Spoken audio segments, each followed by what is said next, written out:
Welcome to this week's Discover and Develop. Now, this Discover and Develop is bringing you to a higher level of consciousness and more thought-provoking. So, something I believe there's a big issue when it comes down to attaining more knowledge, because we all know what to do, we just don't do what we know. But understanding why we don't is probably one of the biggest factors in people actually being able to create sustainable change, but understanding themselves on a deeper level, how our brain functions, why we fire and wire on similar circuits, and how neuroplasticity and in the way our neurons actually work in our brains affect our bodies as well as our actions and behaviors. So thought is a very powerful thing, and we don't give enough consciousness to our unconscious mind on how and why we actually behave the way we do. We go into our weeks and we're doing the same things over and over again. There's not very much change. We're not putting ourselves into different environments. We're finding ourselves doing the same things on the weekends, whether that's alcohol, drugs, whether that's sitting down on a sofa, slobbing out all day, doing things that aren't necessarily good for our health, good for our minds, and good for our progress. So I just wanted to have a little listen today with regards to sitting here and thinking about yourself whilst we're going through it. And whilst I speak about certain topics, see if you can relate a real example for yourself in terms of what you do, something that holds you back or something that you currently do that really is a factor on holding you back from living a life that you essentially want to live. So the reason why we're speaking about consciousness is about change. How do we create change? Why do people struggle to change? And what is it about our biological makeup that really is the resistance, the challenge, the obstacle that is making you feel stuck and making you feel like, you know, you've got all these dreams and aspirations and things you want to attain, but there's a big problem with you actually getting there. So we're going to break it down bit by bit. I'm not going to make this too long because I don't want to give you too much information overload, but I will give it to you in ways where you can take examples, think about the action steps, but the action step here is just becoming more conscious of it anyway. So consciousness, a big factor of why people don't change is they're not conscious enough. And forget like what people say about living in the present moment and blah, blah, blah, blah. I don't believe that's airy fairy stuff, but what I do believe is that consciousness is an understanding of you. It's not about living in the moment and appreciating everything. That's one part of consciousness, but really understanding you as a person and what you currently do. So if we're looking at what consciousness actually is, the example given is a person's awareness or perception of something, whether that's internally or externally, how your environment looks, circumstances that you go through, the way you're perceiving certain problems that you have, the way you're perceiving your own worries, absolutely everything. And I was just talking to a few coaches this morning with regards to their panicking and building this internal pressure about wanting to bring things into the business, make their programs better. And I said to them, listen, people don't really buy into how good your logistics are. They don't buy into, how well mapped out your program actually is. They really buy into you as a person. And every single one of you that are going to listen back to this, you didn't really buy into my program. You bought into me because you believe that I could get you somewhere and I could help. And I said to them, we build this internal pressure because as coaches, we have great intentions. We want to be better. We want to do better. We want to give more to our clients. And sometimes we do it in such a critical way that it affects us. So I said to them, if we can manage our perceptions of these situations and understand that our intentions are in the right place and sometimes our actions aren't, but our actions are being driven sometimes by fear, worry, scarcity, that we're not good enough or not doing good enough. So that means automatically it's not going to be as good as it could be. And they started to understand it. And I was explaining about, my situation on the mountain and the way I perceive coaching. And we're all going to have difference of opinions. But at the same time, everyone took a real understanding to my perception of that particular topic. And it goes the same with you guys. The way you're perceiving things and your awareness of yourself, the things around you, the people around you, and everything that goes on externally and internally is ultimately going to dictate how you best put that next step forward, how you actually become happy, how you become someone who lives in the body they want, someone who actually is able to attain the life that they want to live. And more importantly, finding the right reasons to do that. So we're going to understand these emotional feelings that we experience and why some hold you back and why some emotions can really move you forward. So if we look at stepping into the unknown, anything that is new feels uncomfortable. Now, if we look at how our brain works from a neurological standpoint, okay, so neural is just brain, okay? When we talk about neuroplasticity, plasticity is being dynamic, adaptive, and all those good things. But today, I just want you to understand that you're stepping into the unknown. So your brain almost goes into a fight or flight mode when it comes down to any form of change, because you taught it to do one thing and you're essentially trying to do something new. And when you're looking at habits, okay, a habit is basically teaching your body to do something better than your actual brain itself. So your body does something irrespective of whether you bring thought to it or not. So that really is your subconscious personality.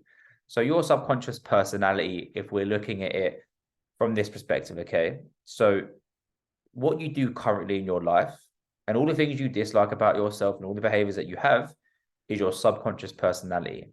That is currently you.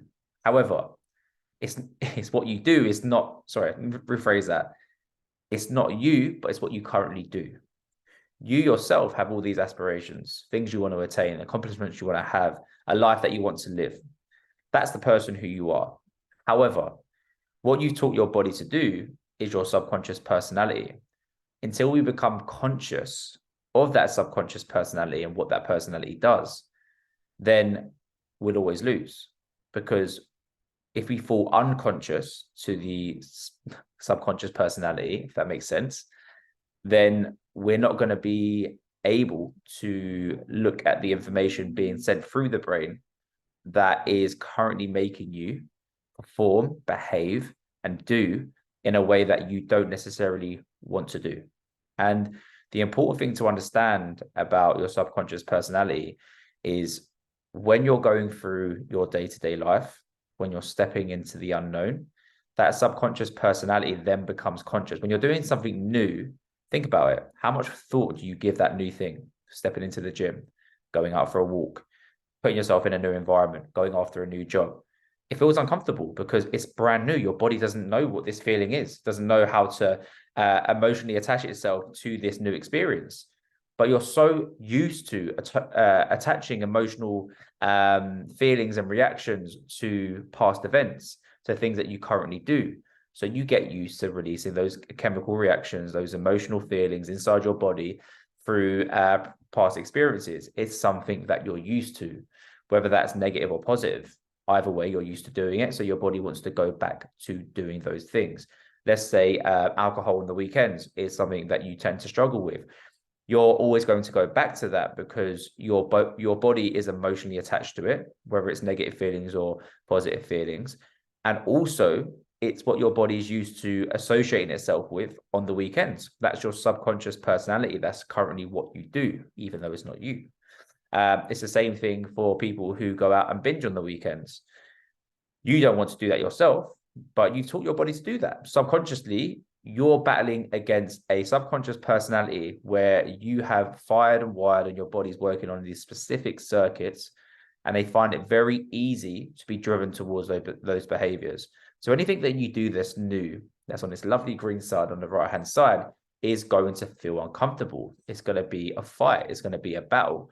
And you have to basically prepare yourself for that. It's going to feel rough. It's going to feel this, you're going to experience a high level of discomfort. So these are the types of things we have to think about when it comes down to consciousness. So never going unconscious to your unconscious mind is the goal. Just mentioned it in the one before, but I think it's really important to highlight. The time and the way in which we actually create a high level of change in our lives is when we don't go unconscious to our unconscious mind. We become conscious of the things that have always held us back. How we're behaving, the personality that we have currently, we have to be hyper conscious of. But what happens is you get lost in day-to-day life. You get lost in those unconscious habits that you do have. So your subconscious mind or unconscious mind is leading and living your life for you. You're technically a passenger in your own life.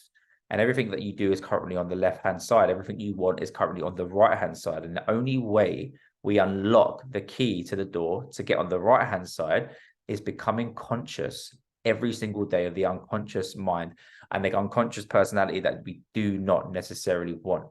That personality is currently doing for you, okay? Like I said, you're a passenger. If you really want to get in the driving seat, you have to experience a road that you've never gone down. Like I said on the last stream, 4 roads every single day. If you imagine the road you're used to going down every single day, it's smooth, it's strong, it's robust. The other 3 roads have loads of rubble, they're unfinished, they feel like the car's going to break down, the tires can't take it. That's what you need to experience every single day. That's the change that you essentially want to make. That discomfort, that suffering that you deem as suffering is the suffering that you essentially want. Otherwise, you bear the suffering of staying where you are. And that is when you become subconscious again. Your unconscious mind kicks in, and all the comfortable feelings that you have because you're experiencing these negative emotions all the time and your body's used to that, you're driven back to those thoughts and feelings every single time. You cannot unlock the door to the changes you need to make when you're unconscious. You have to be conscious of the mind that you essentially have taught yourself to live through, that passenger autopilot state that no one wants to be in. And then we look at reality. Your mind and body do not actually know the difference, and it's been proven scientifically in a lab under whatever machine it was on the brain, that your brain fires and wires and works as if when they told someone to think a negative thought, their brain thinks they're actually experiencing that there and then. So it generates the negative emotions and feelings that you would have if that event was happening in reality right now. So nothing is happening. You're just there under a machine. But the negative thought that you have about an experience in your life, either in the past or worry about the future, your body and brain is basically working off a circuit that makes your mind and body feel like it's actually living that experience there and then, which is fucking crazy. Think about it on a deep level. And the only way we can change that is consciousness. It's understanding, okay, I'm thinking negative thoughts right now, which means my body and my mind are now experiencing an experience that is not actually happening, but generating the negative emotions and feelings as if it is happening in this very moment. Trauma is a good example, something that traumatized you in the past. If you give too much focus and attention to it and you put your energy to exactly where that is, you're basically going to feel exactly how you did in that very moment. And it's how trauma actually works. It's how trauma holds people back, because your brain is actually living that moment over and over and over again. And it has no clue whether that's happening now or whether it happened 5, 10, 15 years ago. Think about it on a deep level. Once we can get deep with this consciousness, we can actually start to understand why our brains have always worked the way it's worked. And we can actually now start to shape our true reality with the thoughts that we actually want to have. It's why they say positive manifestation and positive visualization are things that actually essentially work. So when people say it's just airy fairy bullshit and this positive stuff doesn't work, that's a lie. Scientifically been proven that your brain lives in how you think. Like, it actually thinks your reality is the thought processes that you have. So whether it's negative emotion or whether it's a positive emotion through negative experiences or positive visualization, you can create a change biologically and neurologically through just thought alone, which is fucking crazy again. And you know, the more we find out about this and the more that we can bring this to our conscious mind, the more consciousness we can actually bring to this, you could start to shape your reality with just how you think alone. Forget the actions, just by the thought alone, you can generate those positive emotions. So really and truly right now, we could be happy in this very moment. And if we can create happiness right now, we can operate from a place of abundance, joy, excitement, and again, just being happy and confident. Otherwise, if we operate from a place of scarcity, fear, anger, frustration, discomfort, everything's going to feel like it's not sticking. It's not quite working. So if you really want to shape your reality moving forward, that is the way to do it. Consciousness. Now, Elevate your emotional state. If we're looking at creating change, okay, the crazy thing is about your emotional state is, again, it's driven by your thought processes. If you can get your mind to believe you're living in a moment that actually feels good and drive a positive emotional state, you will elevate that state. You will live in an elevated emotional state, which will actually allow you to start living a life you want to live. The harsh reality is, most of the time, we're stuck on these arrows. Rarely do we have that little red arrow coming out of the usual circuit. And I thought this picture was kind of relevant because we're so used to actually doing the fucking same shit every day and thinking the same thoughts. And it's actually said that 90% of your thoughts are what you thought the day before. So if the day before you were thinking negative thoughts, 90% chance the next day you're going to be thinking the same thoughts. And let that stick within there. And a lot of the time when you've created a negative experience or something that's happened to you in the past, we add stories to that. So they say 50% of the time you add more to the story, which is untrue. So not only are we fighting against what we were thinking the day before, if that was definitely negative, and that's why sometimes when you're in a positive mood and you've done things to help yourself and you've done all the things you need to do on your to-do list, you're actually generating the positive feelings again the next day, because 90% chance you're going to experience those same feelings. So if you allow negative thoughts to creep back in and you put your time, attention, and focus somewhere where it's not good for you, you're then going to spiral or generate those feelings the next day. So everything's working against you or with you. And this is why it's so important that we constantly create a high level of consciousness to be able to elevate our emotional state so we can fall out of these loopholes and traps that we kind of put ourselves into just by thought alone. So biological changes through thought. Like I said, we're looking at biological changes, neurological changes. Either way, it falls under the biological umbrella. And these thoughts, okay, you have to catch yourself. You really actually have to catch yourself thinking it. Because once you become, again, conscious of the unconscious mind and the thoughts that you're used to generating, you'll never fall to those thoughts again. You'll never fall short to being that subconscious personality that you do not want to be. And once you're getting used to those changes, getting used to thinking that way and getting used to bringing a high level of consciousness, your changes will actually happen because your biology will change. The emotions and the feelings that you generate will give you different chemicals in the body. And like I just said to you about percentages, if 90% of what you think is what you thought the day before, if that's positive, you could generate that the next day. And if you're more conscious about falling into the trap of negative thinking, then you can steer clear and generate those positive feelings and emotions again. And then the next day, you get used to being on that circuit, generating positive thoughts and feelings. And like I said to you guys about what happened to me on that mountain, okay? And this is why I find it quite easy to detach from worries these days. Sometimes it takes longer than other days, but it still works a lot better than what it would have used to before my accident. Your worries get erased instantly, gone, finished. Like, it's just the only thing you think about is, you know, who you don't get to say bye to and who you love and who your closest people are. And that's the gut-wrenching thing, not the body you have right now. You're going to die anyway. You're going 6 foot under. Not what house you have or how big it is or how much money you have in your bank account or what car you have or what meals you can go out on a weekend and what you can do in your life. If you're wasting your time doing things that don't necessarily serve you, going out on the weekends constantly just to get drunk, to forget about your week or forget about the life that you're currently living, or you're going to eat food because you're essentially trying to address your emotional state or cover it up with certain actions and behaviors. Remember, everything we do is a response to a feeling. We're just filling a void with actions.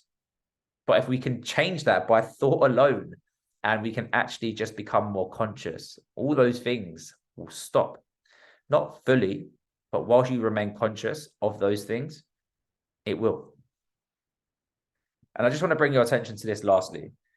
We've got elevated emotions and we have limited emotions. And I just want to go through the survival emotions first, which are deemed as selfish, and the creative emotions, which are deemed as selfless. So if we're looking at the top ones, doubt, fear, anger, they're there every day. You get angry at minor things. We fear stupid things. We doubt ourselves consistently.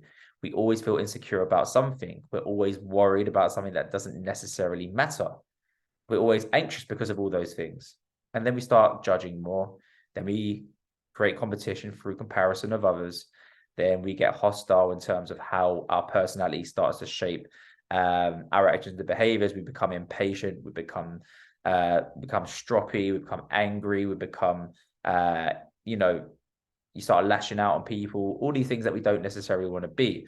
Then that creates sadness. We then have guilt and shame. There's depression, there's lust, all these things that we don't necessarily, none of these things serve us. They're just survival emotions. And like we said, we can become addicted to those. We can become addicted to negative thinking.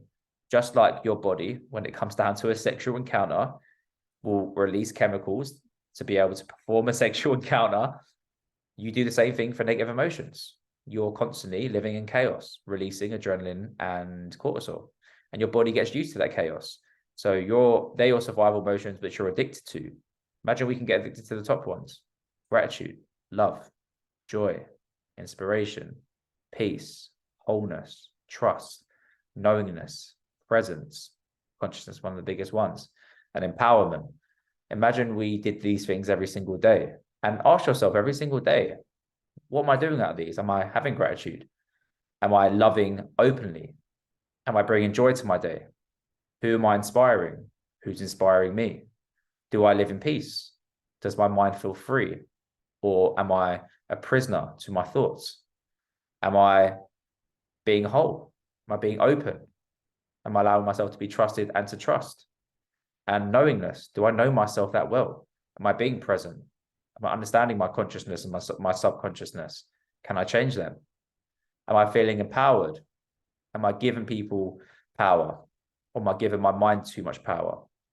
So think about all those things we've discussed and let me know what your biggest takeaway was. Because I believe if we can constantly think stuff like this, irrespective of what you know about nutrition, irrespective of what you know about training or what you believe you know about yourself and what those limiting beliefs are, I believe once we start to be conscious about what we do, there's no doubt in my mind that you'll create change.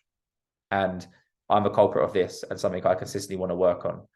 But doing stuff like this and learning stuff like this for myself is undoubtedly one of the most powerful things that I can do, that you can do when it comes down to any form of, changing your life. So guys, let me know if this helps, and I'll be really interested to see what your key takeaways are.